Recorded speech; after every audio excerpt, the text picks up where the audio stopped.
Hello, everybody. Hi, I'm Jayme CheeseSlice, the engineer and producer of Uncontrolled Opposition.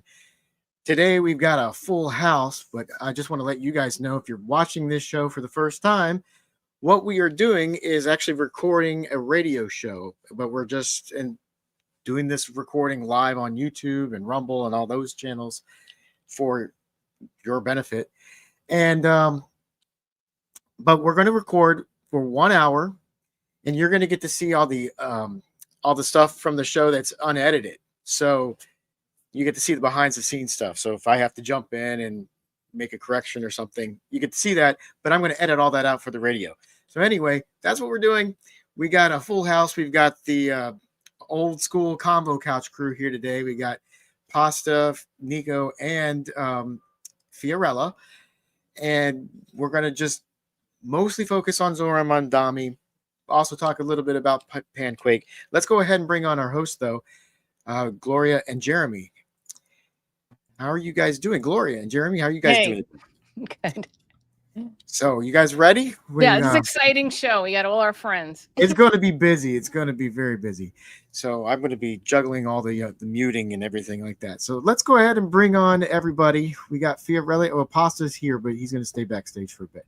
So, here's Fiorella and Niko. How are you guys doing today? Yay. I am doing fantastic. I can't complain. How you guys doing? Good to see you. Awesome. Fiorella, let's hear a mic check real quick from you. Just make sure we got it. Yeah. Can you hear me? Yeah. Oh, you sound good. Okay. All right. Okay. So let's go ahead and have Gloria start off the show. I'm going to hand it off to her, and we'll get this thing rolling. Hey, everyone. Welcome to Uncontrolled Opposition, where together we battle mind wars with truth strikes. I'm Gloria Guillo, an investigative journalist, and I'm here with my co-host, Professor Jeremy Kuzmarov, managing editor of Covert Action magazine. Our producer and engineer is Jayme CheeseSlice. The opinions you hear are ours and that of our guests, not those of WBAI, the Pacifica Foundation, or the Progressive Radio Network. This content is intended for informational and educational purposes only and should not be interpreted as professional or legal advice. Listeners are encouraged to form their own opinions. Today's guests are Niko House, Fiorella Isabel, and Craig Pasta Jardula, three investigative journalists, critical thinkers, and podcasters. Abandon all hope and kill your idols, metaphorically, for your own survival. Why, you might ask? Because hope is an opiate that sedates, and idol worship subordinates our own power and agency to a ruling elite we call the predator class. Together, these delusions keep us from focusing on the fact that there are about 8 billion of us, useless eaters as they like to call us, and only about 20 of them that own and control the means of production. In this context, hope is metaphorically a ring through our nose that the predator class's social engineers use to lead us to wherever they want us to go. Weaponized hope dulls our impulse to resist and choose our own route. False hope encourages us to forego a gourmet meal and settle for breadcrumbs on the chronically unfulfilled promise that the best is yet to come. Even with a democratically controlled House, Senate, and executive branch, we never got a living wage, universal affordable health care, housing, and higher education. Consider that social engineers use our human tendencies against us. Humans are hardwired to follow leaders because we depend upon our parents for sustenance until we are preteens. Then around age 12, we realize our parents are not gods, but fallible men and women, and we become disillusioned. But just as this happens and we are ready to become the captain of our own ship, we are told we aren't good enough. We aren't as smart, pretty, or strong as the famous people we are taught to admire. Photos of sports icons, fashion models, superheroes, movie, rock, and porn stars adorn our mediascapes and sometimes our bedroom walls too. Most of us are humbled by these false god shrines into some form of worship or emulation. If by luck or sheer determination we achieve some star power along these rigid lines, we quickly learn We quickly learn that we are just another commodity and not autonomous or free as we wrongly envisioned. While there is really only one political party, since all represent the predator class, not us, social engineers keep us obedient through the illusion of choice, as one party may appear to align more with our social values than another. Within this context, politicians become idolized too. But this is even worse, as we not only seek their leadership, but even more dangerously, we seek their rescue. Folks, spoiler alert, there is no hero coming on horseback to save us. This is a predator class fairy tale. The sooner we get over this illusion, the sooner we get some real work done. Social engineers also broadcast manipulated consensus through news and social media. They exploit the bandwagon principle, where hope for belonging overrides scrutiny. Within this context, dissent becomes an outlier. If we don't support whatever flavor of politician they are selling us in whatever party we align with, we are left isolated and self-doubting. The left is so disillusioned presently that it is literally slobbering for Zohran Mamdani, a man that believes first responders should be fired for rejecting mandatory, invasive, experimental healthcare mandates. A man so clueless and bubble wrapped by his handlers that he considers Venezuela's popularly elected president, Nicolas Maduro, a dictator, and a man so ignorant of Ukraine's history as a US proxy that he claims he would lock up Russia's President Vladimir Putin if given the authority. When I saw Mamdani's rise from obscurity, I immediately checked his funding and found both George Soros and Roy Neville Singham's millions behind him through their surrogate organizations and family members.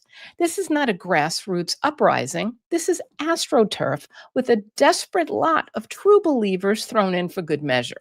No matter how many times people are fooled by charlatans like Bernie Sanders, AOC, and No New Wars, Donald Trump, they take the bait and suspend their disbelief. To us, Mamdani seems like Obama round two, and we predict he will be a Democratic Party rising star after being New York City's mayor, because he is socially polarizing figure that gives lip service to humane policies, but ultimately supports the status quo. So much so, Alex Soros, Satan's spawn, posted an immediate selfie on X congratulating Mamdani. Nothing will improve for the impoverished and working class in New York City, just as nothing meaningful improved under Obama. He remains as subservient to Wall Street, the military-industrial complex, and bankers as sitting President Donald Trump. But Drone King Obama's race initially fooled a lot of people, although in reaction to his elite policies, word on the street was that everyone was blacker than Obama. In Mamdani's case, his religion may appear at first glance to be a convincing costume, but his policies are at best empty promises. At worst, they will usher in Soros's next Big Short and kick off a federal state blue-red civil war that leads ultimately to the balkanization of the United States. Soros is credited with funding opposition parties in Eastern Europe that spearheaded directionless changes that resulted in the fleecing of sovereign assets and natural resources by Western corporations and bankers in leadership voids. Check out our articles on Uncontrolled Opposition Substack. We foresee a fixed prize fight between J.D. Vance and Mamdani. They are essentially proxies for Peter Thiel and George Soros, who may have some differing viewpoints, but are united in digital IDs, central bank digital currencies, and ultimately social credit scores. So let's abandon hope and always demand truth and justice, even if it means killing our idols, metaphorically, and becoming our own heroes. At Uncontrolled Opposition, we believe in your power, beauty, and strength, and we know if we all join forces, we can accomplish meaningful change together. Thank you. To start off, let's bring our guests on. What was your tip-off that we were getting scammed by Zohran Mamdani's campaign? Oh, you want to go first, Fee?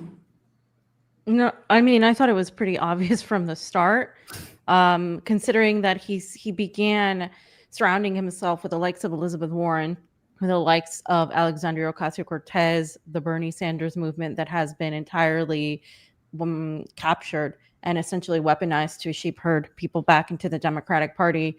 The fact that he came in as this circle of DSA affiliated progressives that we know in New York has long been captured. And to me, people just refuse to look at the money ties because they were so distracted by a few key things he said regarding Palestinians and Palestinian rights. And we know that the establishment loves to use these emotional causes or these causes that really do impact much of the left or the left-leaning voters, and they like to tug on their heartstrings to try to utilize this to their advantage, much like the Democratic Party has done with Latinos, and as Gloria mentioned, has done with the Black community with Barack Obama. And so it was pretty obvious that that was where he was going. You also have to remember he's coming from the Working Families Party. He's coming from this area that's entirely controlled opposition in an effort to rebrand the Democratic Party to a younger, much more hip type of crowd. And we've seen this before, especially all of us here on this broadcast today. Niko, myself, and Pasta, we've lived through the Alexandria Ocasio-Cortez. We have lived through Bernie Sanders. I think the three of us, more than I think most people right now in independent media, can say we're old school in terms of the experience we've had. I mean, at one point we were all supportive of Bernie Sanders and AOC. So we knew, right? Like, we know what this looks like. We've been here before. And yeah, the Soros connection is strong. But I think he actually did even worse than that. He used another mechanism that really was trying to attract not just like the Muslim community, but also the Latino community. The same way AOC worked New York City, the same way they were able to defeat the big guy, he was, right? And the thing about Mamdani is he always spoke out of both sides of his mouth. He would criticize Israel, but at the same time, he will sit and talk about anti-Semitism. In fact, that was the first thing he did after winning mayor. He literally said that he would make sure that anti-Semitism was combated, as if that's the number one problem in New York, let alone in the world right now. So yeah, I mean, those are just a few things to start. I want to hear, what everybody else has to say, but it goes much deeper than that. So Zohran Mamdani was hilarious from the beginning because, like, when I first heard about Mamdani, actually, it was because he was retweeting and celebrating the endorsements and support he was receiving from people like Elizabeth Warren, AOC, and other establishment Democrats. It was the fact that he was courting endorsements from the establishment to begin with. Because if you look at somebody like Butch Ware, for example, or Kashama Sawant, if either of those Democrats tried to support her, she would immediately reject their support. There's no, oh, well, I'm grateful. No, I don't want you supporting me because it's going to make it look like I support what you support. Unless you're saying, oh, I support her because of this policy, this policy, this policy. And even though I might differentiate myself on this issue, I still support because of these socialist issues. No, that wasn't what happened. It was, Mamdani's looking like he's going to be a good little Democrat for us. He's going to be a good little sheep herder. That's why I support him. And Hakeem Jeffries might have taken a while because I feel like Hakeem Jeffries also has the most to lose, right? He is in line to be the next Nancy Pelosi. Depending on which way AOC or if Mamdani, if he won, decided to lean, he could very well lose his seat because what the hell has Hakeem Jeffries done since becoming the leader of the party, right? So I believe that's the only reason he held out was because he wasn't sure if he would be the sheep herder that he needed Mamdani to be in order for him to solidify his spot as a party's leader. What Mamdani did as far as weaponizing the Palestinian struggle, the plight of these Palestinians to gather up the support, gather up clout, fundraise, and then constantly throw them under the bus is absolutely disgusting. I don't know how people were able to witness this happen in real time, like I did, like Fee did, we talked about this, and a lot of people, Fee honestly didn't take it far enough. Yeah, a lot of people supported Bernie. A lot of people may have supported AOC. A lot of people got famous for supporting them. They made money from supporting them.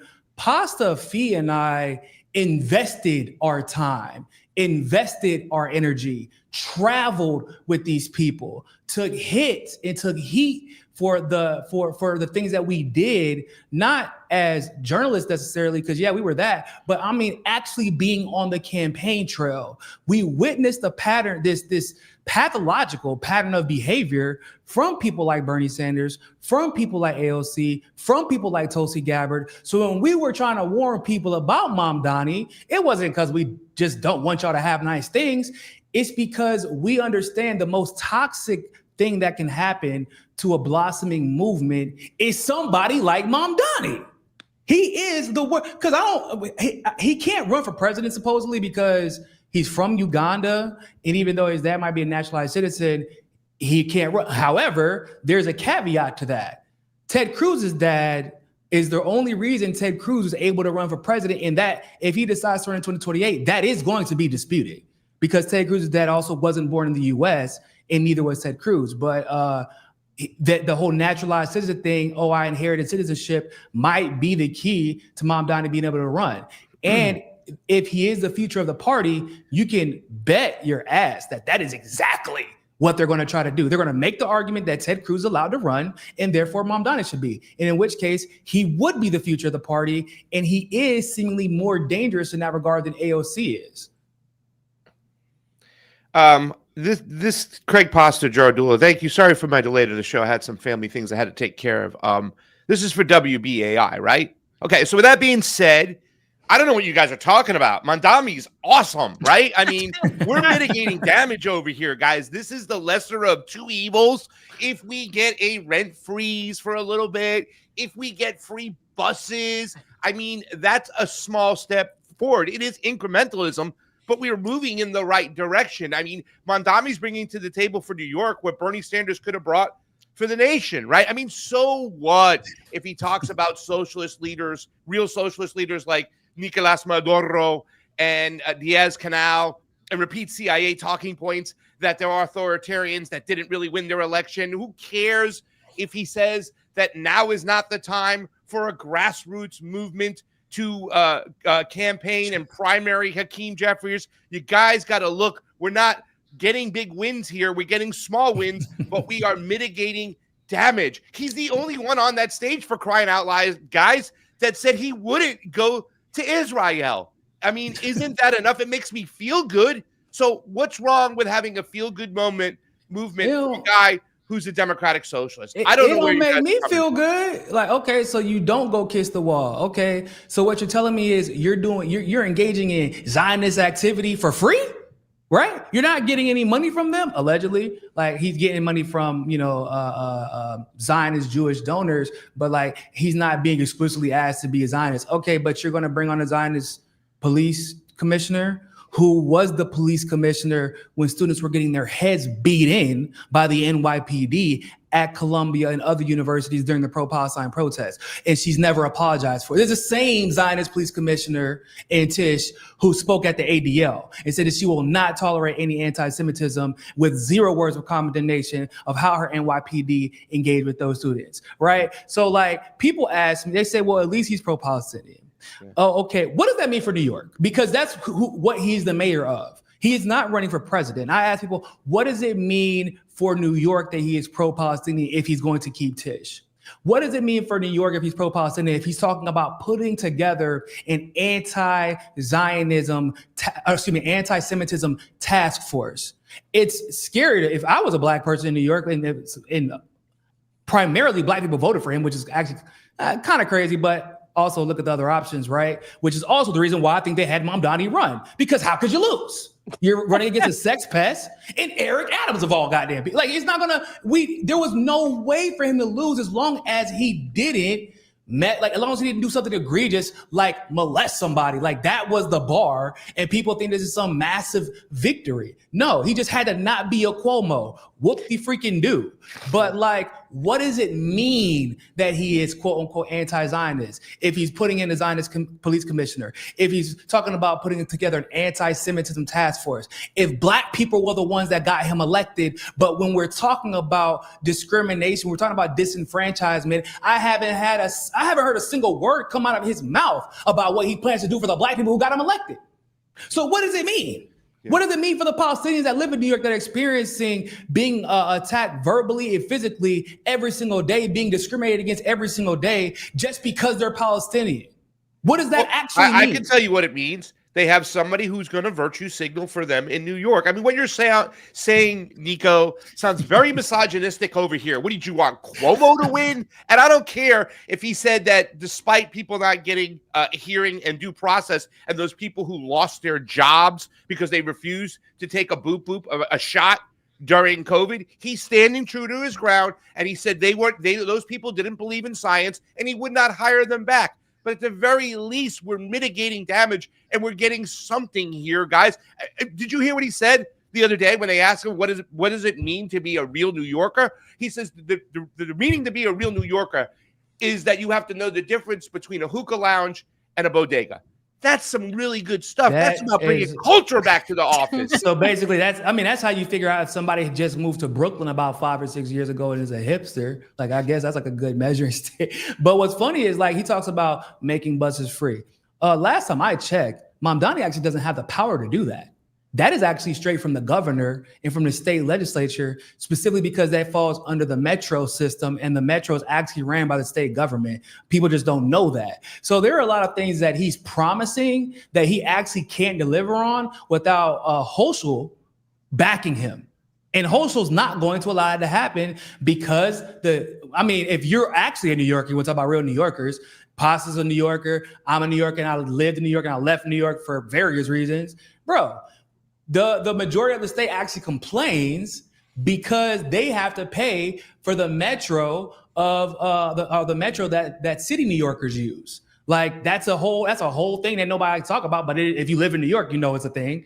And so, like, it's because the state needs the money. So they're not going to make anything free for New Yorkers. Those prices are going to go up every year. I think the only thing that could probably maybe change is that it goes up a little less every year instead of as much as it's been going up. Yeah. Rent freeze, good luck, because we've seen who's financing his campaign, whether or not it's directly or indirectly. If you've seen the connection between the Soroses and his campaign, the billionaires funding him from outside the state through super PACs. And by the way, when people were like, oh, well, it didn't go directly to his campaign. Okay, did he reject the money?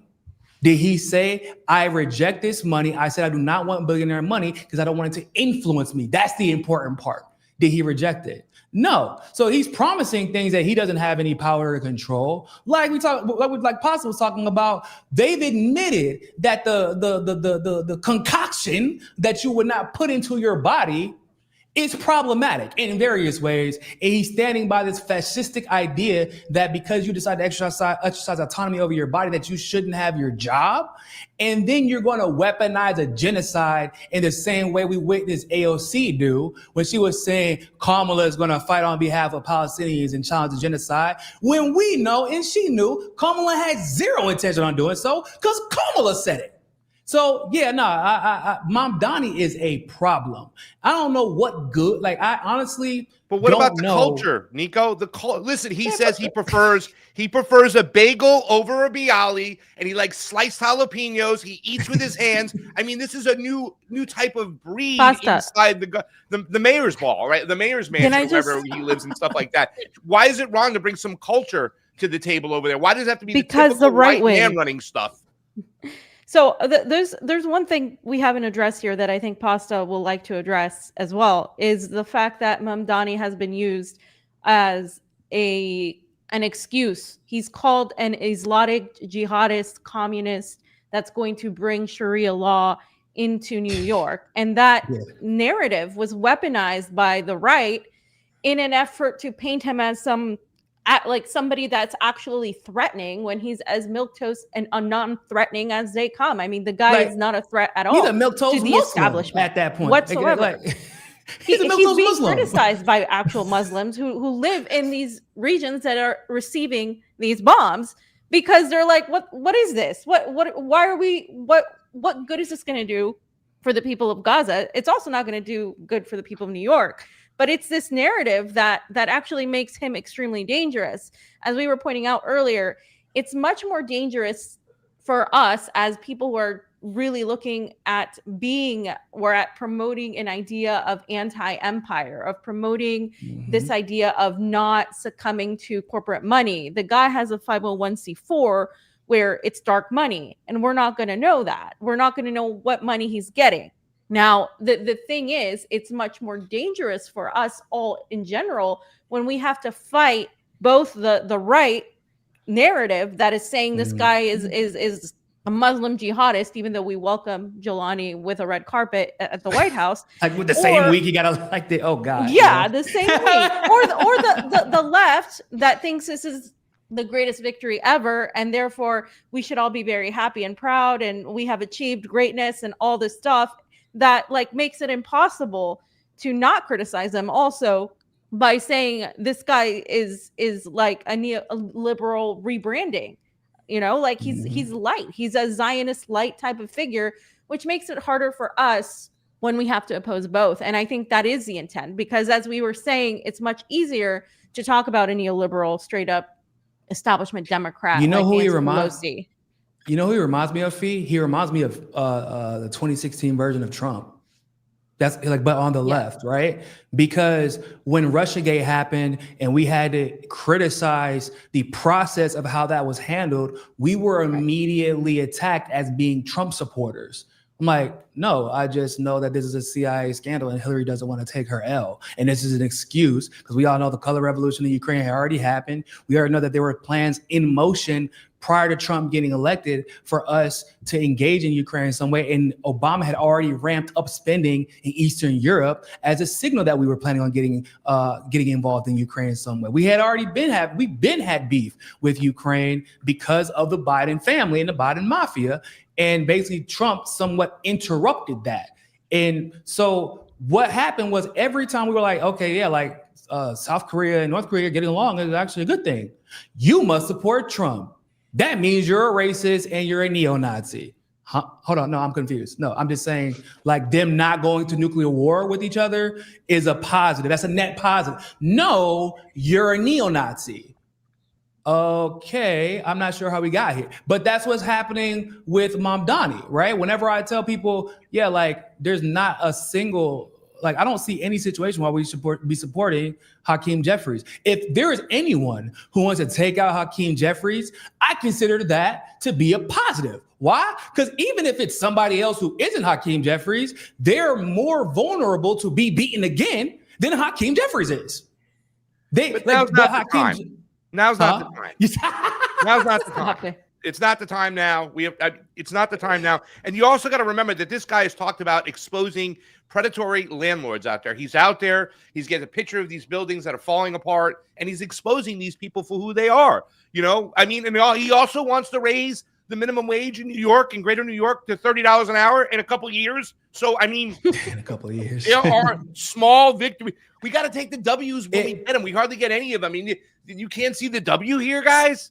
If he actually does something positive, I'll say like, yo, that's a great thing. Like, but considering we understand New York is ran by like a mafia. I don't know if y'all know that, but like, it's true. That's how Eric Adams got into power. But y'all remember this entire show Eric Adams put on when Luigi Mangione was arrested, and everybody knows like Luigi is innocent.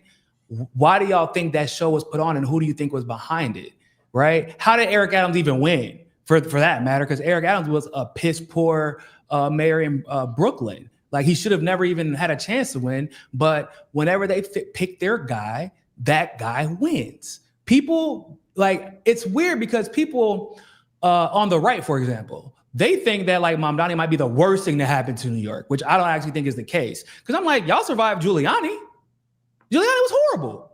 right? And then, fast forward, y'all survived Eric Adams. Eric Adams was horrible. Do I believe Mamdani will be better than them? No, not really. And that's the problem, because we're being told, leftists are being fed this lie that he will be. And guess who will suffer going forward? Every single leftist that tries to make change, that tries to galvanize the people of New York going forward. Why? Because I'm not falling for Mamdani again. I've already seen how this turns out. That's what's going, because that's what we saw happen with Bernie Sanders. That's what we saw happen with AOC.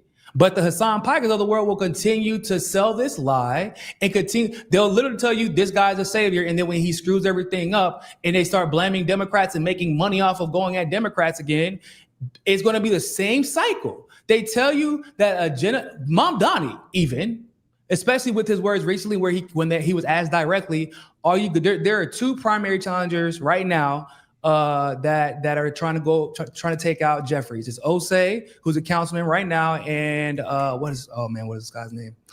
I'm sorry, I cannot remember the man's name. He's newer, and he basically, whenever Mamdani was asked specifically about Osei, because they are actually friends, he actually came out and endorsed his campaign. He said, "No, not right now. Not a good time to challenge Jeffries. If right now is not a good time to challenge, now not the time." When? And give me a reason as to why it is not a good time to take out establishment Democrats, when the whole reason we were told that you ran as a Democrat was to help reform the genocidal Democratic Party from the inside. Please explain that to me. I just want to add something and bring in Jeremy and Fee a little bit on this. Mamdani has claimed that if he had the authority, he would throw President Vladimir Putin in jail for Ukraine. One of the things that Jeremy and I have talked a lot about, especially Jeremy, is how the movement for against the genocide in Gaza is really like mono-focused. It's not a anti-imperialist struggle where we're looking at what's also going on in Ukraine. It's just totally focused purely on Palestine and Gaza. And we have some theories on that. So Jeremy, would you like to speak about that, and Fee also? Sure. Well, yeah, this is a good discussion, and many good points have been made. As a historian, I've seen this many times. I think there's this idealization of John F. Kennedy we can go into at another time, going back all the way there. Certainly with Obama, that's one reason. I wrote books on Obama and Clinton, and there's a lot of dishonesty in the liberal media. What upset me as somebody trained in journalism is the low integrity of liberal media like The Nation or others we can't name. That they just heroize these liberal figures, and they're not doing honest investigative, reporting to show the strength and weaknesses and shortcomings. And that's, I think, a reason people are surprised when they end up feeling betrayed over time when they should have seen it coming a long way.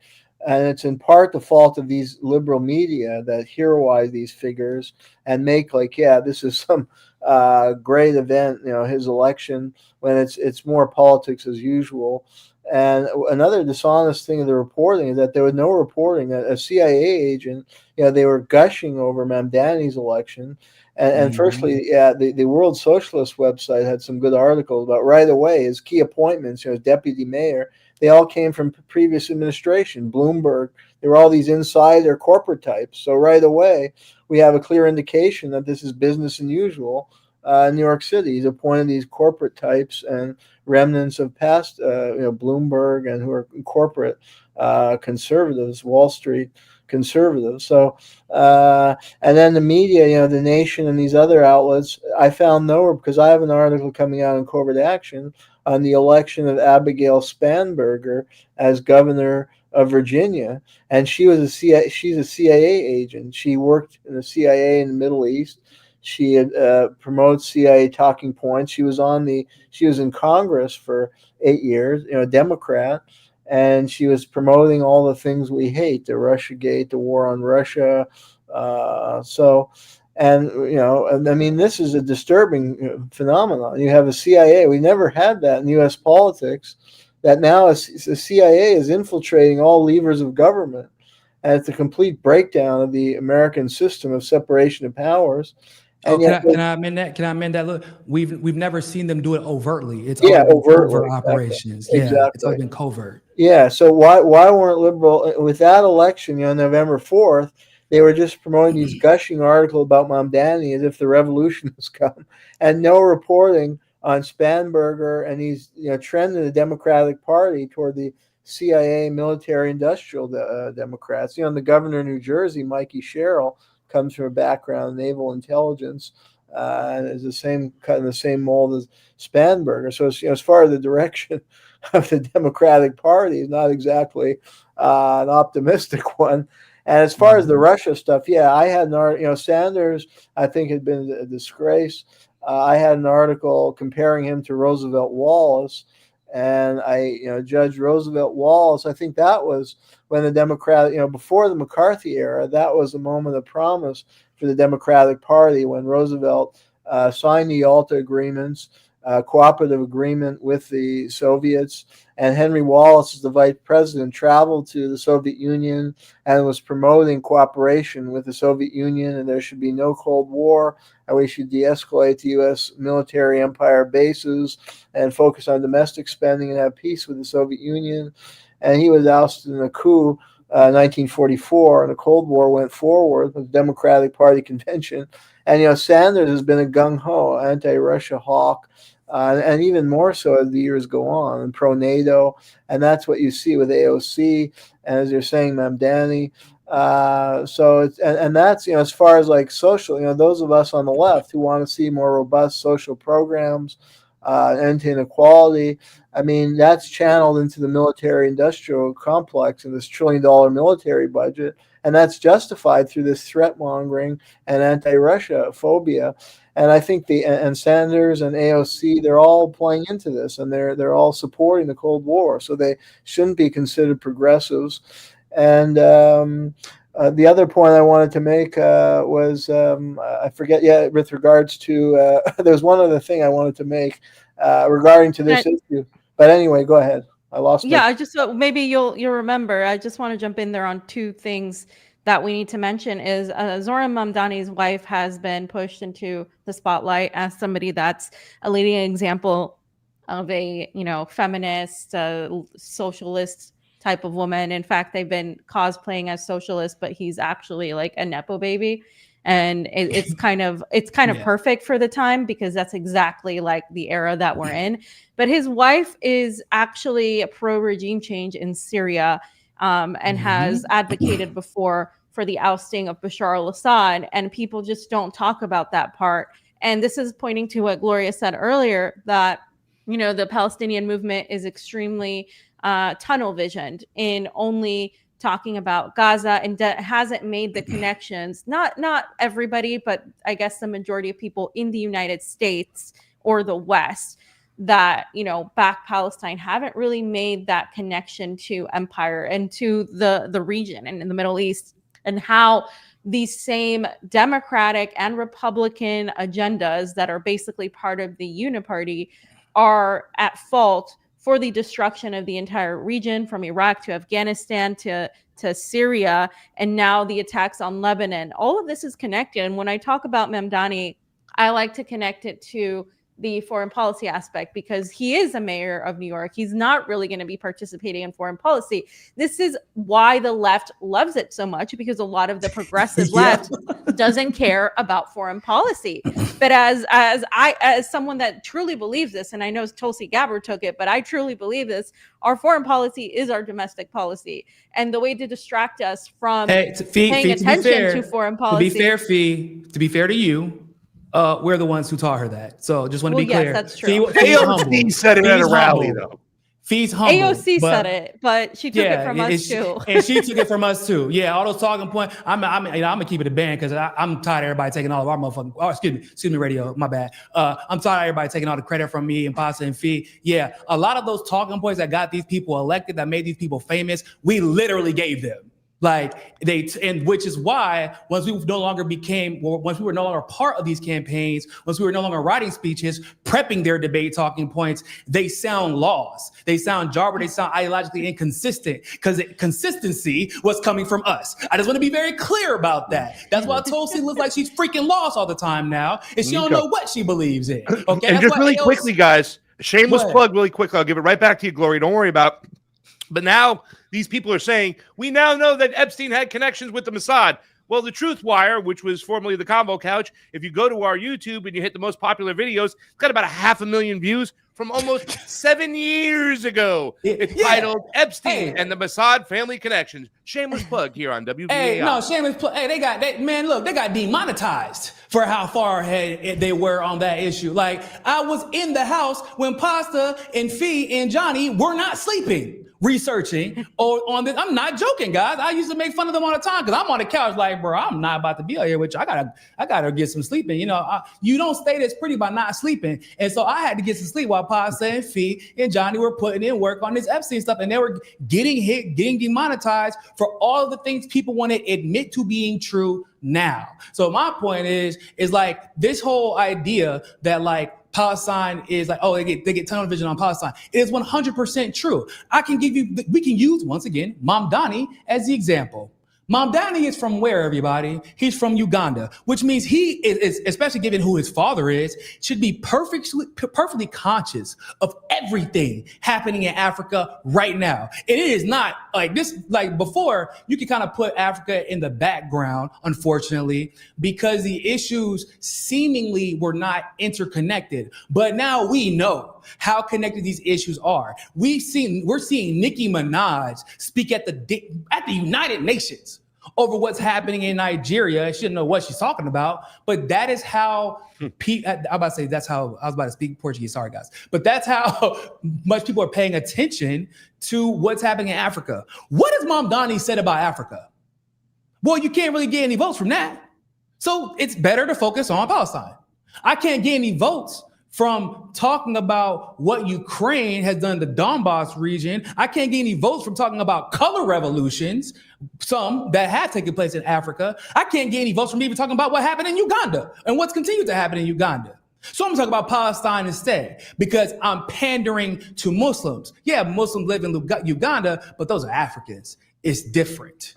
Just one point I want to interject there is that Soros and Singham, okay, do not support the Russians. I mean, Soros has done everything possible against them, and they both support the Palestinian protests.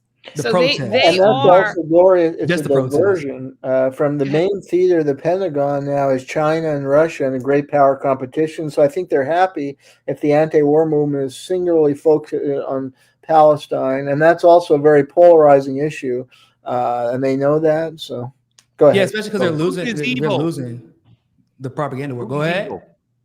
Oh yeah, right. I just feel like Putin above all else. He's just a pragmatist. Like, I mean, I know people like to put Putin and Xi in these categories of altruists, they're pragmatists who are willing to do whatever it takes to be on top because they also are aware to some degree that the survival of their nations are very dependent on this chess game that they're playing with the West. And I get that, I really do. But like at the end of the day, like Putin is not a war criminal to the degree that Bibi Netanyahu is, right? So you're like, oh, I would arrest Putin, but like you're also going to put him in the same category as a guy committing a genocide? Okay, like, but if Putin arrived, you would arrest him, and you haven't changed that statement, but Bibi Netanyahu is scheduled to arrive on day one of your administration, and you're putting Jessica Tisch back in charge as your police commissioner. Y'all think Jessica Tisch putting on a warrant for Bibi Netanyahu's arrest, guys? So what will his excuse be? Well, my police commissioner said that we can't. So all that pro-Palestine talk, what does it actually mean, New Yorkers? It means that he won. That's what it means. He won, he got your money, and he's making y'all look the other way. And I do want to, I feel like we do have to give some grace to some people because I know a lot of y'all have just started paying attention. Like that is a fact. And so being a person, you know, when I started young, 25, 26 years old, and I had to learn about the things that Bernie Sanders had done in the 90s later on, because I was so tuned into what he was doing at the time. I just didn't. And I was 6 or 7 when he was literally pushing opponents out, trying to help the Democrats back in the day, that I didn't know. I was a kid. So a lot of y'all are just now tuning in, but listen to these journalists, these independent journalists who are righteously angry. Do you think that we are pissed because we just are deciding that we don't like Democrats today or yesterday or last week? No, we're pissed as people who've invested time, energy, and our own personal damn money. We've sacrificed livelihoods. They've had a fee, pasta, myself. We've had careers. We could have had other careers. I could be a damn real estate attorney making millions of dollars right now, but nope, I'm stupid and decided to help out Bernie Sanders and pursue the DNC fraud lawsuit, knowing I'll be blackballed for the rest of my life from having a job like that. But it's because I believe in this cause, I believe in this mission, and I believe in advocating for those that can advocate on behalf of themselves and educating people who don't know any better. So these people who are righteously angry versus the Hassan Pikers of the world who are interviewing AOC, interviewing Mamdani, getting invited to these parties, these celebrations, these campaign parties. The reason that they're so happy, the reason that they're so happy-go-lucky, and they're smiling all the time, is because they know they're playing y'all. They can fake being mad about Republicans all day, because Republicans, they're dumb. They give you reasons. But that's also their job, right? But then whenever Democrats are pretending like they're fighting on your side, their anger is pointed at us for calling the pretenders out. That is sociopathic behavior. Listen to the people who are righteously angry, who are calling out Mamdani, because I promise you, if we are calling ourselves leftists and we're calling out this quote unquote Democratic socialists, there is a reason. And it ain't for our pockets, because that wouldn't make any sense, because it only hurts you to tell the truth. It don't help you. Okay. Well, Gloria, I don't know where you want to drive the bus here, but the question I have, because I heard like a lot of commentators talking about the problem nowadays with independent media, is that they're very much just like Bernie Sanders. In other words, they'll sit there and they'll tell you what the problem is. We have oligarchs running this country. We have this, we have that. Well, what is the solution? You know what I'm saying? I know the first part of the solution, and kind of curious to hear what Jeremy has to say, being a historian for so long. The first part for so long. Wow, did you just come at my man's age? Is to recognize the problem, right? You have to understand what the problem is, but where do we go from there? That's the question. What are the solutions? Well, if you want my opinion, we can look to American history and look at the formation of independent parties in the Gilded Age, early progressive era, particularly the Populist Party and the Socialist Party, that were very effective in ultimately forcing the Democratic Party to change its platform. And these were grassroots parties that had a strong economic populist platform. And they also set up newspapers to educate the public and to promote, and so I think independent media is very important, because like I was saying, a lot of the so-called liberal media is compromised. They sugarcoat these liberal candidates, and they make it a good versus evil struggle. They don't look at the structural factors that have corrupted American politics. As Niko pointed out, they don't cover various regions of the globe, what's happening in Africa, Asia, and how the U.S. empire, is affecting life very negatively there. I mean, Uganda, the U.S. government has poured billions of dollars into the brutal dictatorship of Yoweri Museveni, who engaged in aggression in the Congo, some of the worst human rights abuses, and is, I think, worse than Idi Amin. He's tortured and killed many of his rivals. He's been in power since the early 80s. So that's never covered. So I think what we're doing, not to toot our own horns, but I think genuinely independent media that's objective and provides critical analysis of both parties, and forming grassroots organizations and new political parties. And I'm doing an article, and there's a group in Kentucky that's forming the Kentucky Party. And I think that's a great initiative, an independent party. And they have 3 aspects of their platform: anti-war, anti-corruption, and pro-Kentucky, and they're willing to accept people with different views on different issues as long as they subscribe to those core principles. So I think that's a good idea. And if that takes off in different states, I think that's a start. So that would be my 2 cents.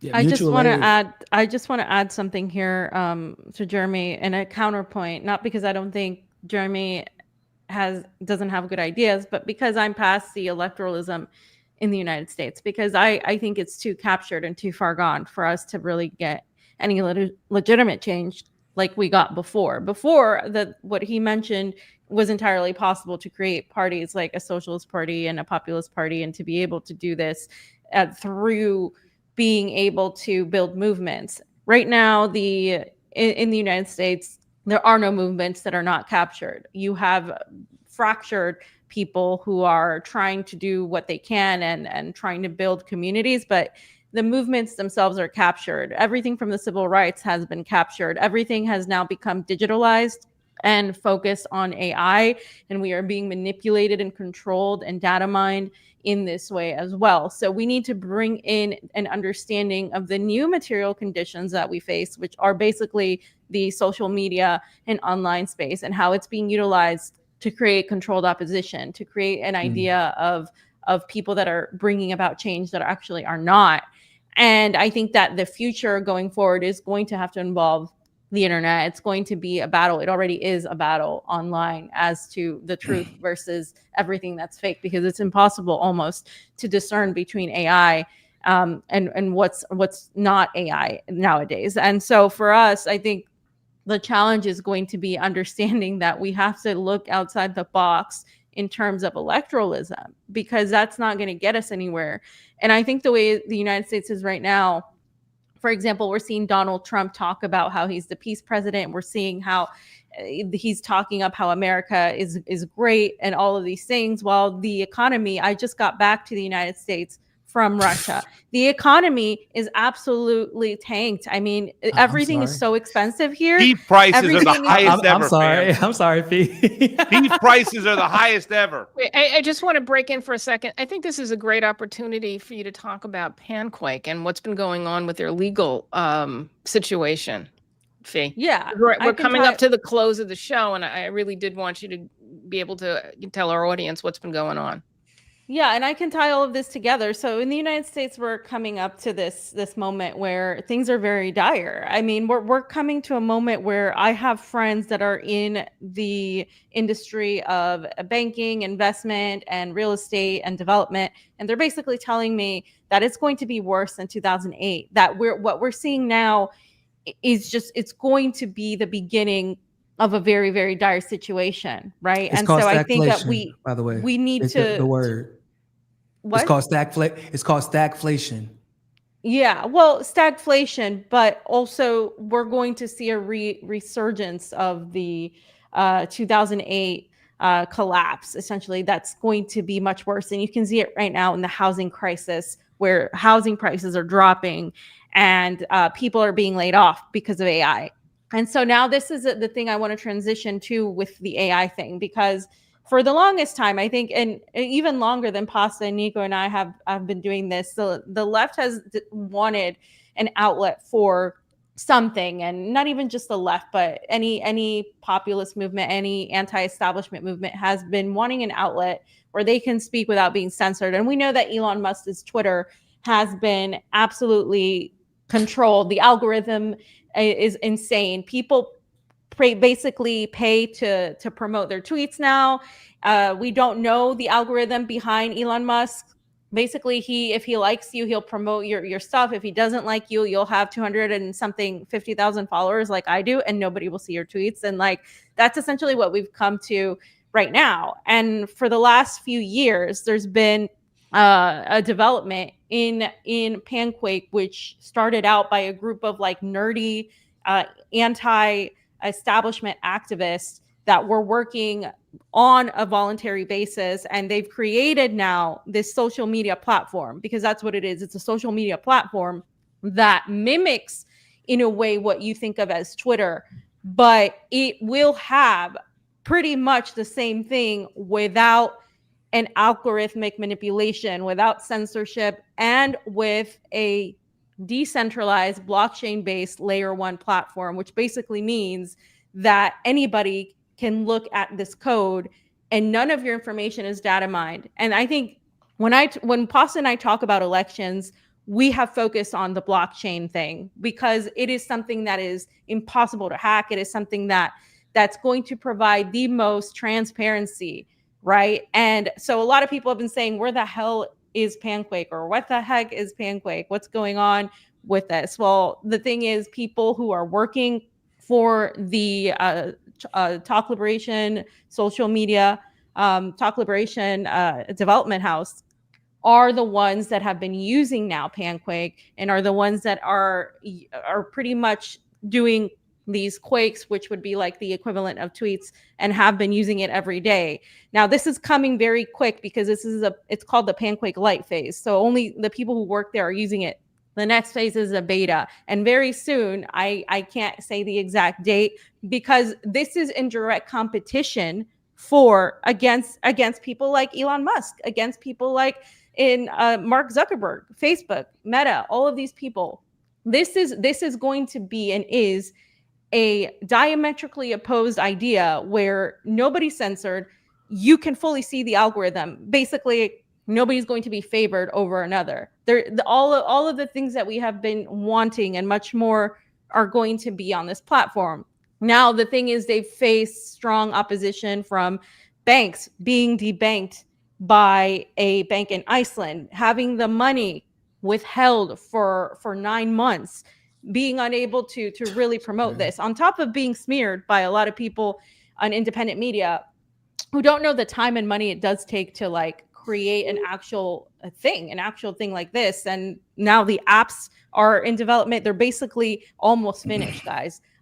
This is like, I've seen it, I've used it, and it's real, and it's coming out, very, very soon. So I just wanted to put that out there because I think we're entering in an era where AI is king. And recently, you all know, you've seen Amazon go down. You've seen basically Amazon take down the internet with it. And it's been happening multiple times. We've seen basically Cloudflare, Amazon, all of this stuff, right? And like, the problem is everybody's connected to a mainstream, let's call it a mainstream media network, that everybody's connected to AI and everybody's becoming so dependent on AI. Well, there's a reason why the guy from The Big Short, the guy that really, did this whole thing, is shorting AI, because AI has invested billions and billions of dollars and they're never going to be able to make this money back. So what does that tell you? That AI is going to fail.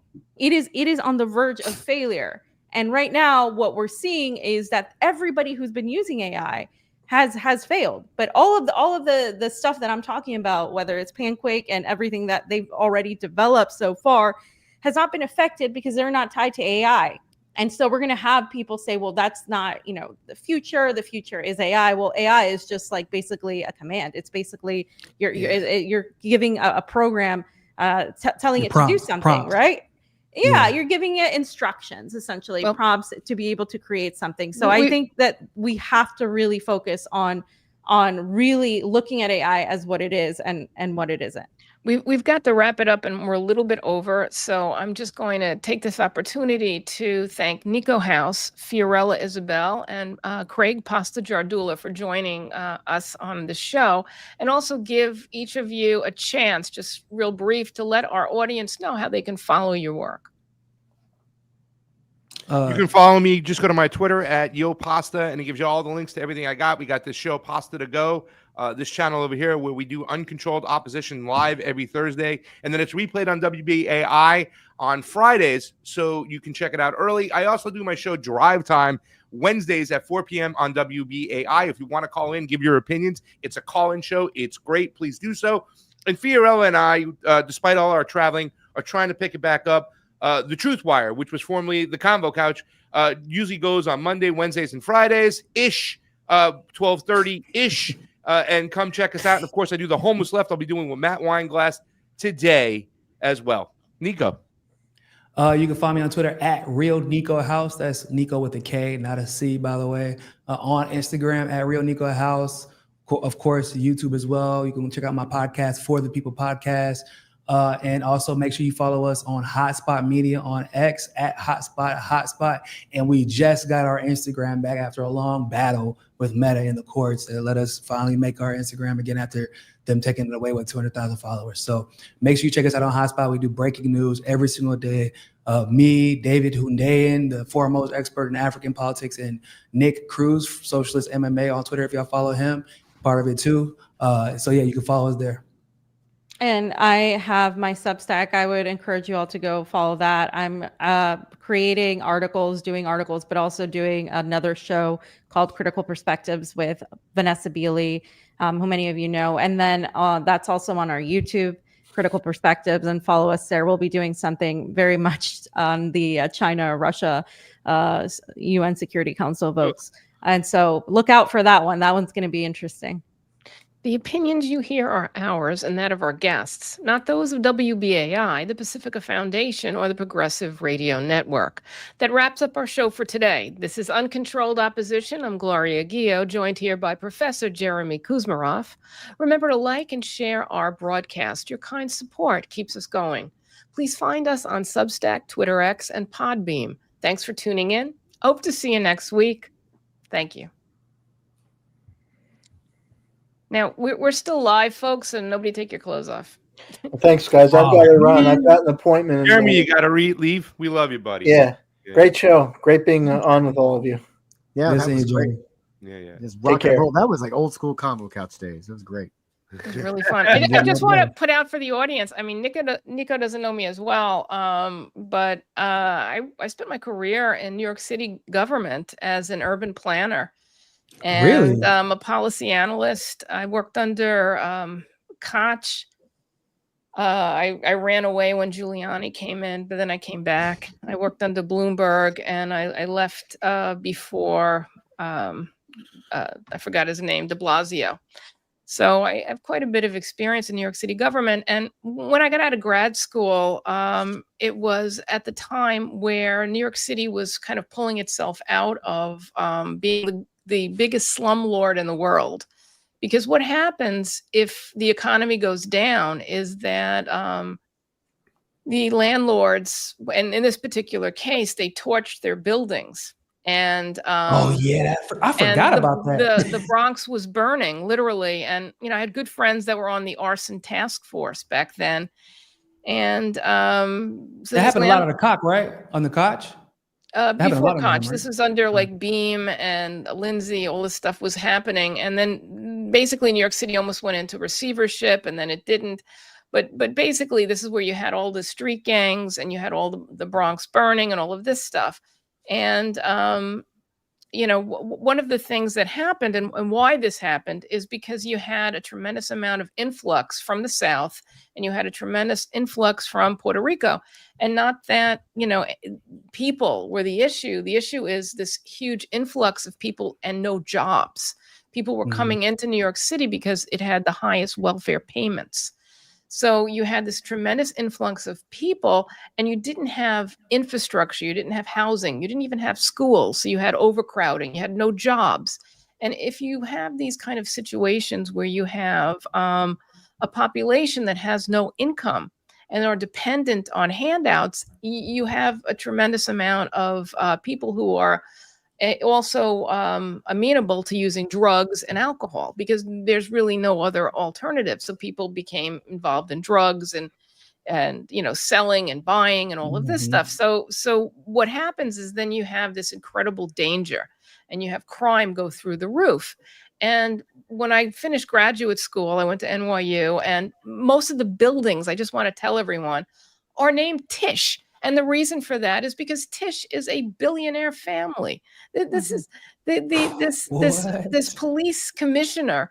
It is not just a random, Israeli lover in this sense, let's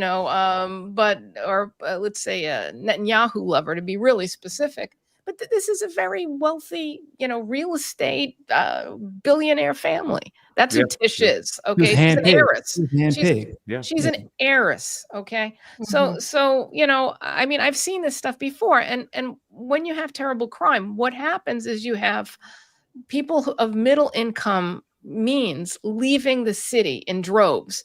And what remains is an extraordinary wealthy class, very, very small, on Park Avenue and penthouses. And then you have a tremendously poor population and very bad services.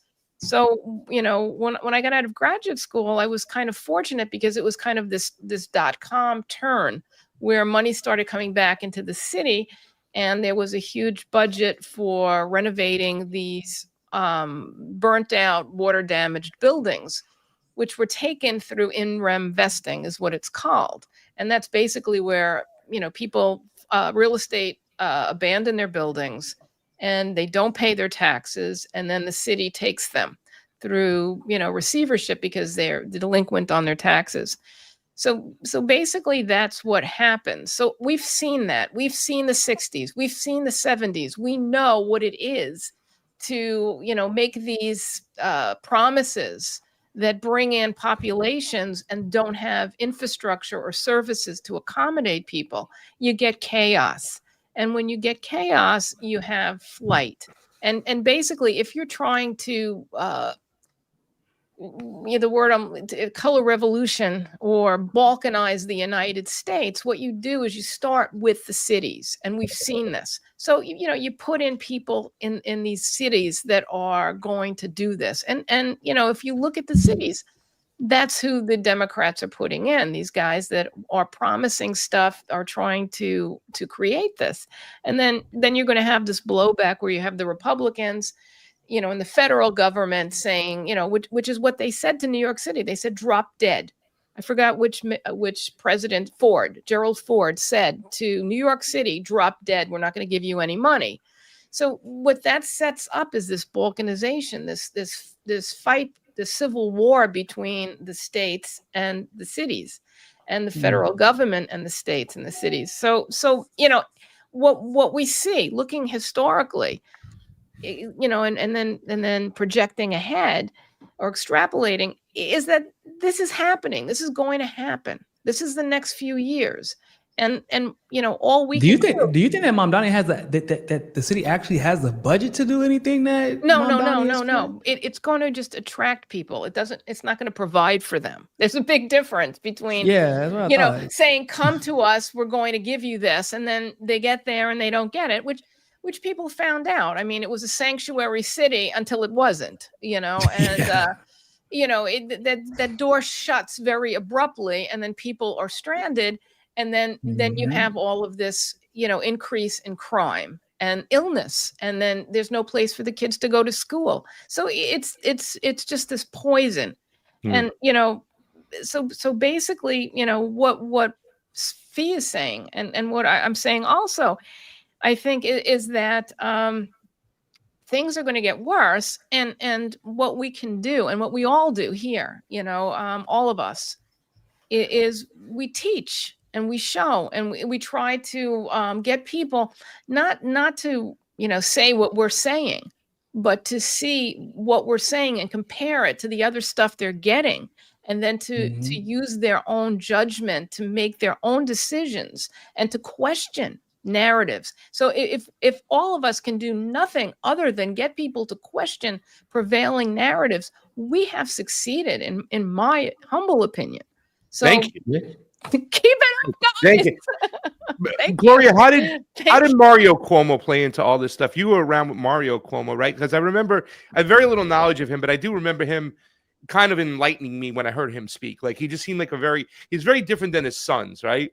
And by the way, Andrew should be called Fredo, because Fredo was the oldest son, right? Like, then people would forget, I'm the older brother, Mike. Hey, not letting that Fredo go, whatever. And I got looked over. Well, I I heard stuff, and I think I read some stuff too, that the Republicans were actually supporting Cuomo. They weren't supporting Sliwa, because Sliwa is an unknown. He doesn't play ball. So I was asking about Mario. No, I know, father. but I just want to say, Yeah. one reason Cuomo was in there is because he's so unelectable. I mean, a dog could win against Cuomo, and the Literally. Republicans were actually bankrolling Cuomo because they didn't Mhm. want anybody that could actually win. So, I think everybody wants Madami in there because they want to have this crisis.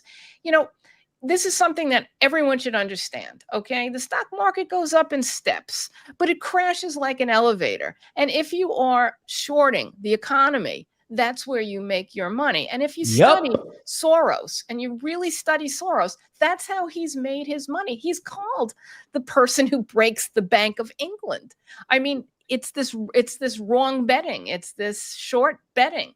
So Which I nothing could be honestly can't better believe is than to illegal. destroy the United States. People have to understand that. Well, And the I Republic- think and the people are Repu- missing to the hold on really quickly, the Go ahead. psychological part, right? The Tavistock part about color revolutions. When you talk about Operation Phoenix, right? That's when Tavistock was put into play, which is the company that the MI6, the CIA outsourced all their work. They did a lot of the work on MK Ultra. But then, the intelligence apparatus came to them and said, well, we understand how to control an individual. How do we control a society? And I think they picked up 150,000 North Vietnamese and just dropped them in South Vietnamese. And it was part of this Operation Phoenix to understand how you move and mess up a society. With Mamdani coming into play, it is the most divisive thing I've seen since, in addition to Charlie Kirk, because like I said, when people say, oh, it's just Israel alone with Charlie Kirk, I'm like, no, it's not. No, they it's have not. to be working with the West because this is very divisive. Mamdani brings that sense of divisiveness into play right now. And literally you get this kind of red team, blue team mentality since he's been there. Just on crosstalk with Lionel, and he's trying to talk about Mamdani. Like, that's the big problem. If you heard my intro, I go into it's important to I forgot what I said. Oh God, let me remember what I said.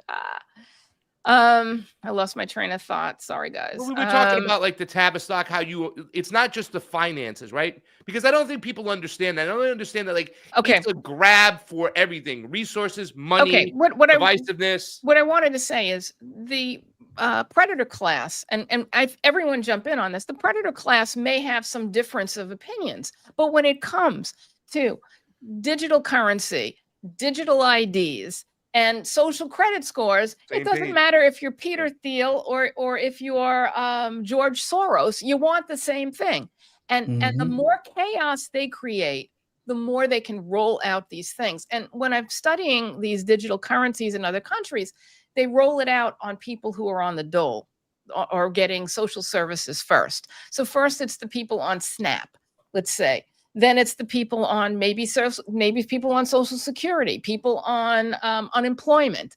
You have to have this digital ID, and then you're getting this money. So they keep rolling it out, but they're all in agreement on that. Yeah, and also I want to say with Mamdani, for example, there's a reason like the Republicans.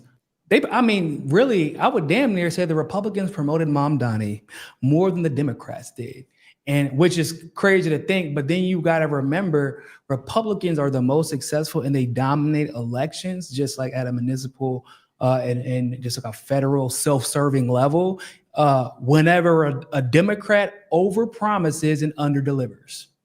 And Mamdani is, like I said, I call him Obamdani because like he is Obama 1.5. Like he's a less charismatic version of Obama, and who is promising more to New Yorkers. And right now, it doesn't look like a Republican. Right now, it didn't look like a Republican would win New York for the foreseeable future. But after Mamdani shits the bed, which is inevitable because what he is promising, like I said, a lot of it isn't even in his power.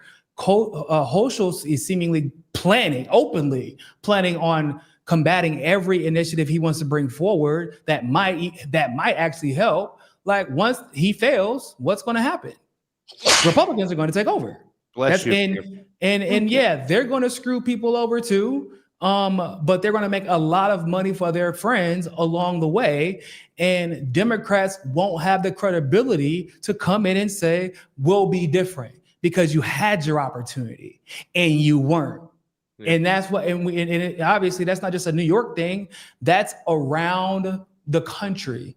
that is around the country. And for Mamdani, well, I just find it extremely weird how he leans so much into this idea of him being Muslim, but like he is from Uganda. That's where he was born. Like he is a Ugandan citizen. His dad is so integral to that society. Like he talks about like Muslims don't traditionally eat with their hands. Africans do from that region. That's why he eats with his hands. It had nothing to do with him being Muslim. I don't know why conservatives were focusing so much on that. But like he didn't talk about Africa at all. Yeah. Despite the fact that there are a lot of African immigrants, they're like that aren't just Muslim, they're African Muslims, African Christians, and everything in between. There are a lot of Ugandan immigrants specifically. There are a lot of Desi Ugandans that have a similar experience to Mamdani, but it's like he purposely stayed away from that conversation because there are a lot of the billionaires who are bankrolling him that are involved in all of the robbing that in extraction of resources that's happening in Africa right now. Like he didn't even want to broach the subject. And I know he knows what's going on. He's not, you know, the campaign manager, Niko, was like, oh, just go with it. Don't say anything. Just roll with it. Let the people go. And he's just like picking up food with his hands and just, that's how weak-minded these fucking progressives are, that they think that is more important than the economics that are not going to come into play. And by the way, Niko, I think comparing him to Obama is the key. From what Fiorella pointed out in the very beginning, the donors, the dark money, it's almost identical to when we thought Obama was going to be about hope and change. And when he came in, Citibank picked this whole freaking financial cabinet. We should have known right there, just like the Trumpers should have known when he had Larry Ellison and Sam Altman up there. He had JP Morgan guy. They're telling you. He had the JP Morgan guy. He was at a fundraiser with the JP Morgan guy early on. Mamdani was like, I'm going to have Zionists in my administration. And everybody was like, oh, that's cool. like, hold up, what? He's no, I thought Netanyahu. Yeah, like he's going to arrest Netanyahu, but also he's going to have Zionists in his administration. Also, he's going to have a billionaire heiress Zionist as his commissioner, his police commissioner. Like that for me is like one of the hugest red flags. Because like, okay, it's already bad enough she's a billionaire heiress, but she's a billionaire heiress and she's a Zionist, and she was literally the commissioner when students were getting the shit beat out of them at these college campuses. And basically, from her speeches at the ADL, it's like, and I do it again, basically. Okay, so what does him being pro-Palestinian have to do with literally anything at this point? And also, it's just kind of weird with the whole hand-being thing, because whenever people were trying to point to the fact that he was eating with his hands, like that had something to do with Islam, like he never once came out and said that is actually has nothing to do with being Muslim. It actually is my African heritage. It's my Ugandan heritage and Desi heritage. I'm just going to let the right keep playing into this non-existent trope and let them believe it. It was weird. It's always been weird. And I'm like, yeah, this is Obama. This is exactly like Obama. But once again, I call it 1.5. I can't call him 2.0 because he's not as charismatic and he's going to fail twice as fast. I think that's, and also, I would like to say, I think they might be setting him up because we all know this economic crash is coming. I think they're going to probably blame it on AI. So we had like the .com bust in the 90s. This will be the AI crash. They're already setting it up. We had AOC saying we shouldn't bail out the AI companies. I kind of agree with that, but I also think if AI industry crashes and we bail it out, then the United States people should own the AI industry. It should become nationalized at that point. It shouldn't be like we bail them out and these private industries get to keep the AI for their private selves. But anyway, I think there is going to be a big crash. We're looking at the economy. It's in a disaster point right now that looks as bad as the Great Depression or maybe worse. No, it's definitely worse. We got all the problems from 2008 and then some. So it's like going to be like 2008, the .com crash, and probably the 87 crash all rolled into one. Gloria says they're going to cut off the food supply. Well, then we go fucking crazy.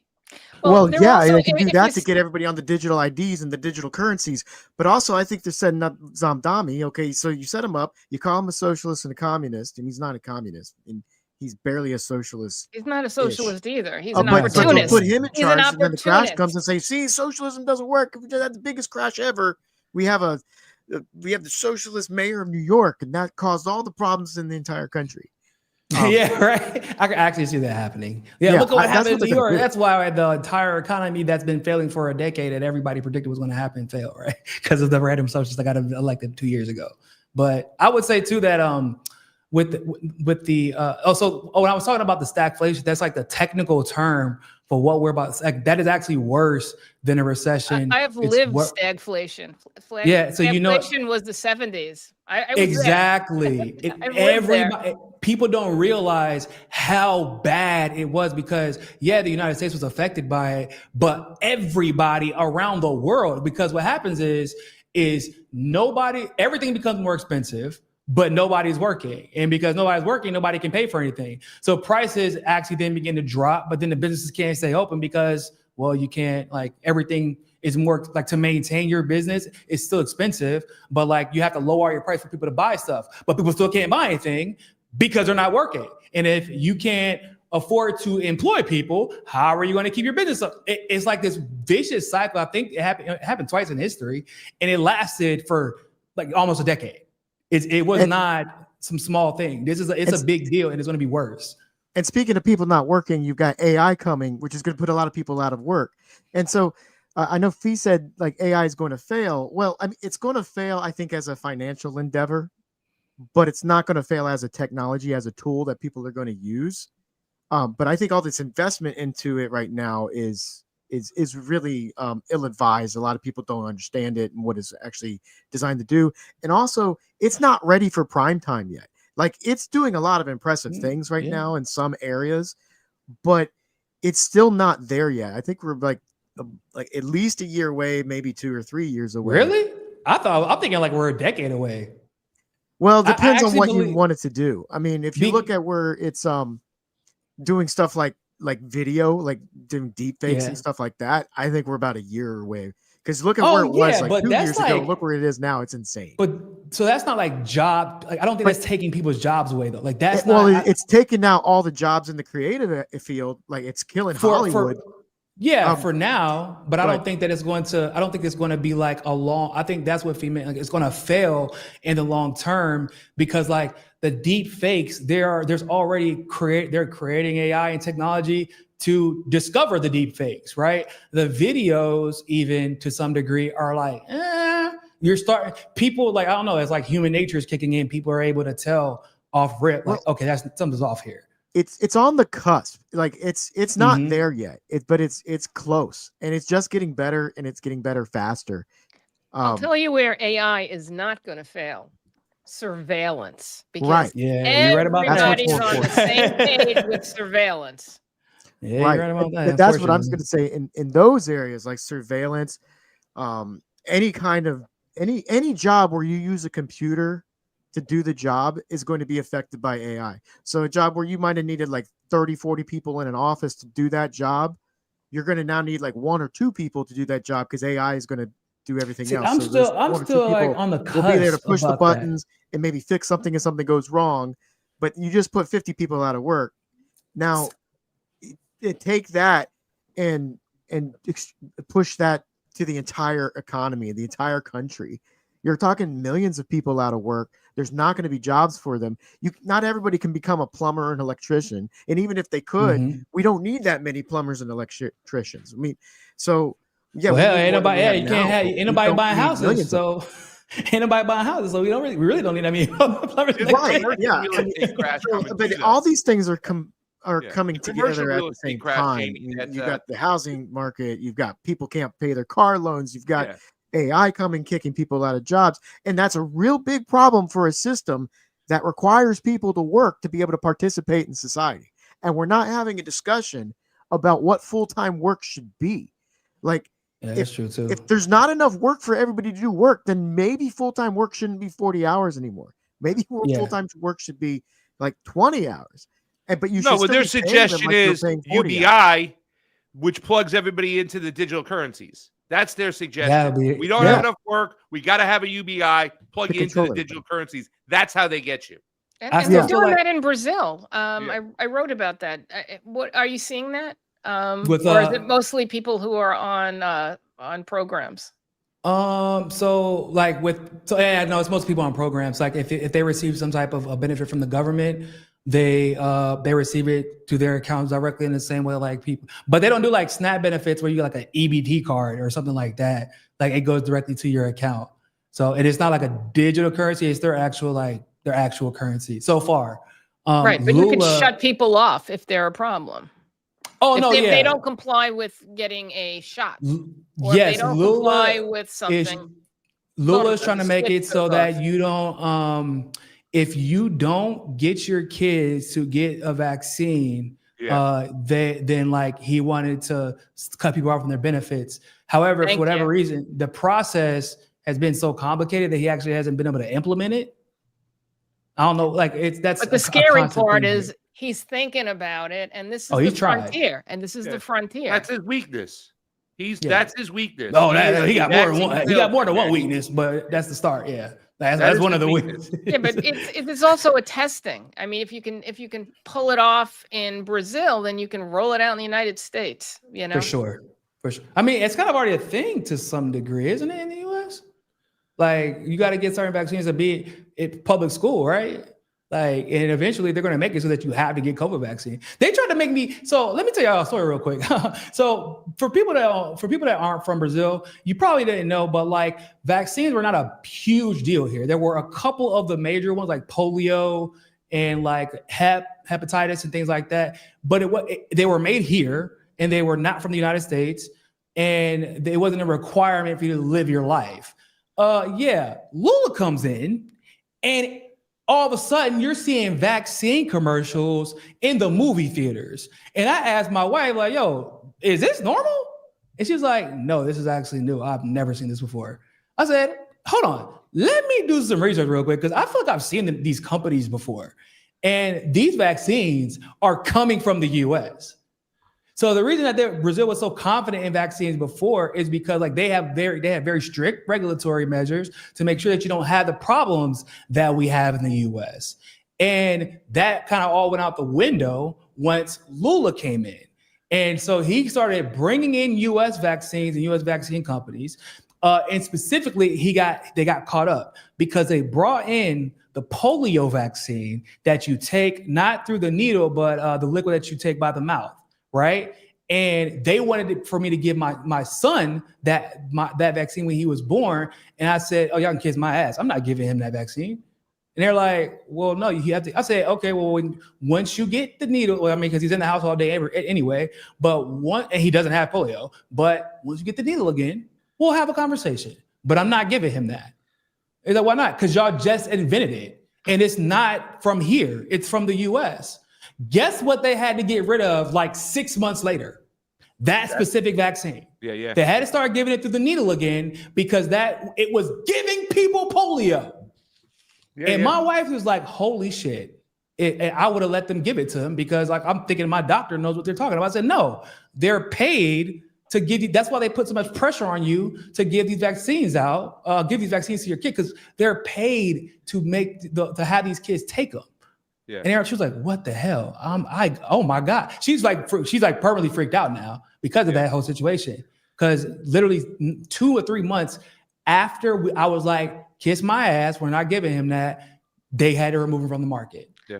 When we were in Brazil overseeing the election, we had met you there. And every place that we went that was pro Lula, they were showing us their like Band-Aids on their arms, showing that they had gotten a vaccine, the COVID vaccine. It was a sense of pride, and they had been so propagandized that Lula cared about them because he was bringing these vaccines, that this was somehow a paternalistic and protective measure. And it's amazing how you can convince people of anything just by repetition and that's a São Paulo. That was definitely a São Paulo thing. To be fair, in 2009, H1N1 with Lula, that was his first term. There was an outbreak, and that's where he got really into the whole vaccine thing, was with H1N1, right? In 2009, I believe. But he probably wasn't getting those vaccines from the States. And then he's been about, and he's got like that same kind of mentality about, well, they're keeping it from us because they're the rich, we're the poor. We need to get this because they always don't care about us. And he fell for that trick. But it was H1N1 in 2009, 2010 that really got Lula on the whole vaccine train. Yeah, but I think it's in the most recent instance, I think that, I mean, after they put him in jail and was like, yeah, we can throw your ass in jail and don't have to charge with a damn thing. I think that he was scared straight, and that is why they had him run against Bolsonaro, because as problematic as Bolsonaro was, Bolsonaro, he was anti-vaccine, but more importantly, he did things that which is weird, like he did things that actually helped out some impoverished people that he just didn't like to talk about, like making transactions much easier in undercutting these middlemen, these middle companies that would normally profit. So like Pix, for example, I'm sure everybody, if you've been to Brazil, you see Pix everywhere. Like I can pay Uber with Pix, which means Visa doesn't get the fee from me paying my Uber now. I get these people selling Mentos on the beach have these machines, and you can just send Pix directly. You don't have to run it as credit. You don't have to run it as debit. I can send it straight from my bank account to your bank account via that credit card machine. And it's like, now, I mean, okay. People are thinking that's like, what? That's 50 cents. That's 25 cents. Or, like, no, that is millions and millions of dollars a day.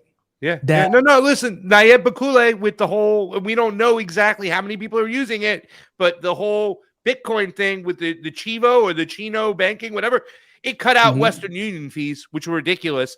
So now it was like you're sending money that cost you like $2 instead of costing you $100. The remittance, that's good. But and also Bolsonaro tried to get ivermectin out there. Like me and Gloria went into like a pharmacy where they were like, "Oh, that's over." What do you mean that's over? Like the distributing it out from the government? Oh, we don't have any more, whatnot. And you go right down the street. There's plenty of ivermectin, but you can tell it was like a pharmacy that was probably pro Lula of sorts of that. You know. But I think Bolsonaro, he sealed his fate with his reluctancy to work with the Chinese while he was the president, right? The Bannons and the Trumps, they got to him and said, don't work with the BRICS nations at all. And, his own government was kind of like, hey, man, you got to work with the Chinese here. And he refused to work with them. Which was dumb. Which is because they got, I mean, since the whole farming industry situation happened where Trump screwed them, screwed the U.S. in 2018, when he decided to engage in a trade war, like Brazil was where China turned, and they made like $60 billion in like 2 years.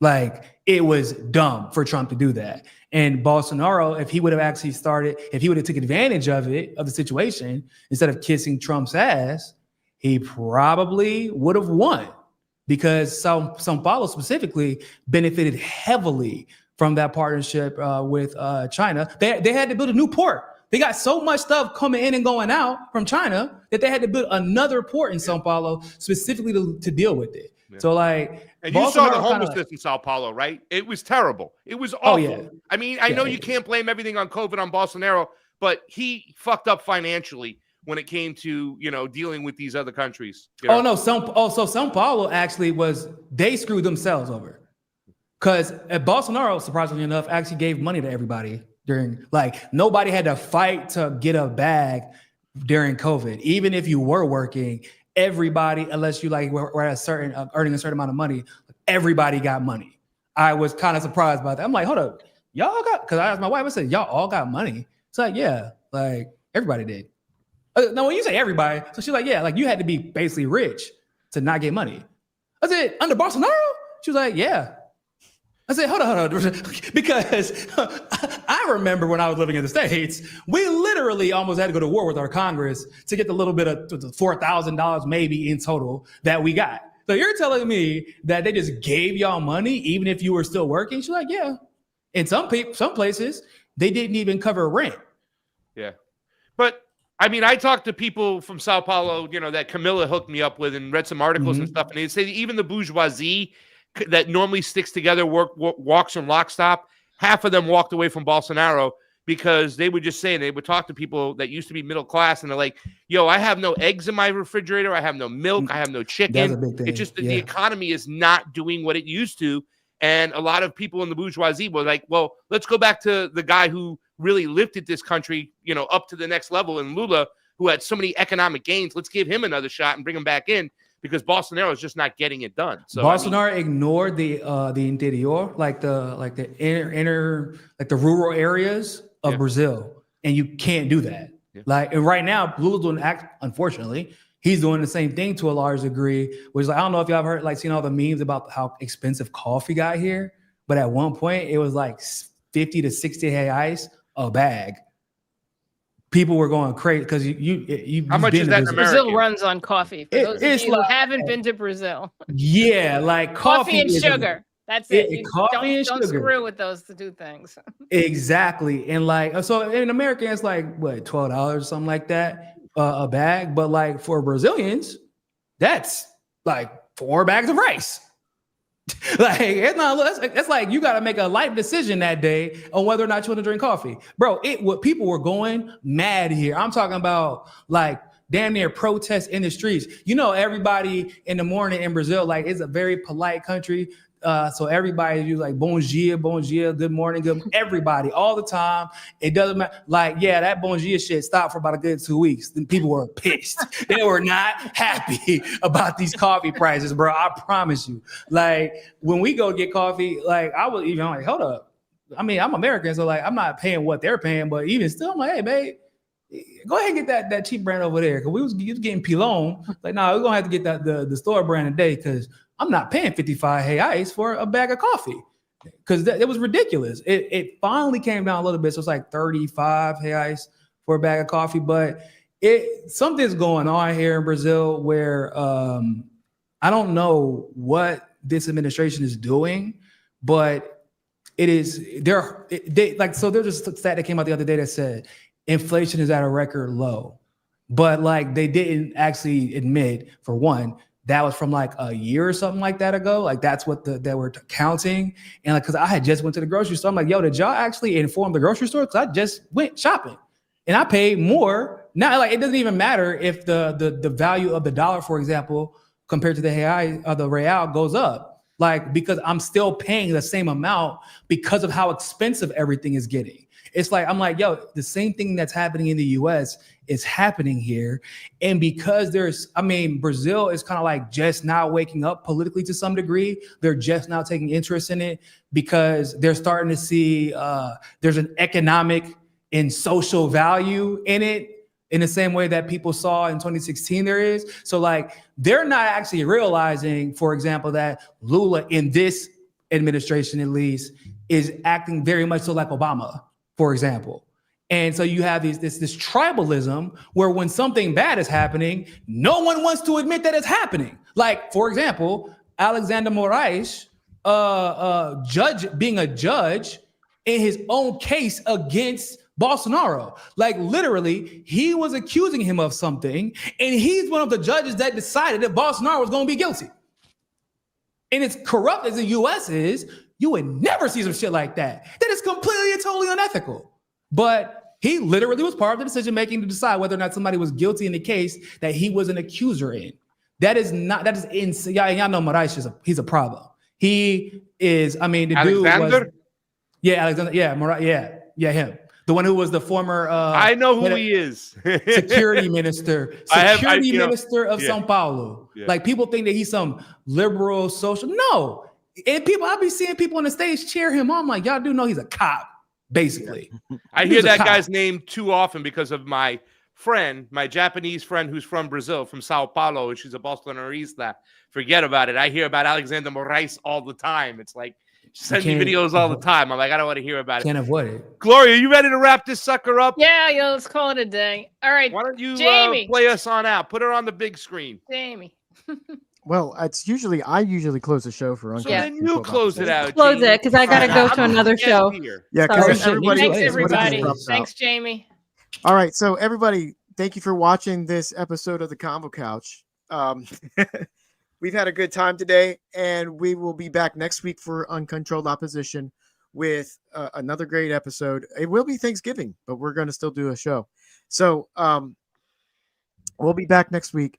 Thank you for watching this week. And maybe we'll throw this on Truthwire because this is like old school.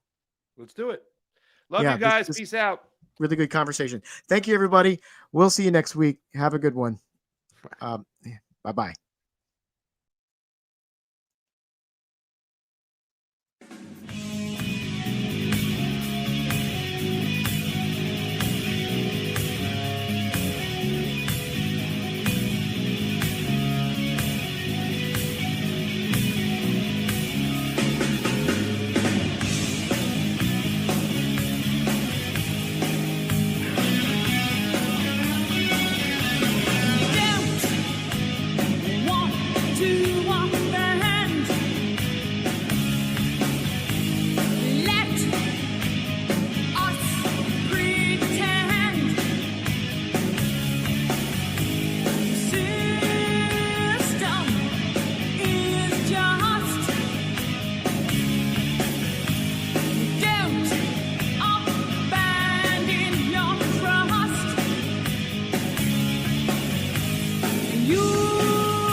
To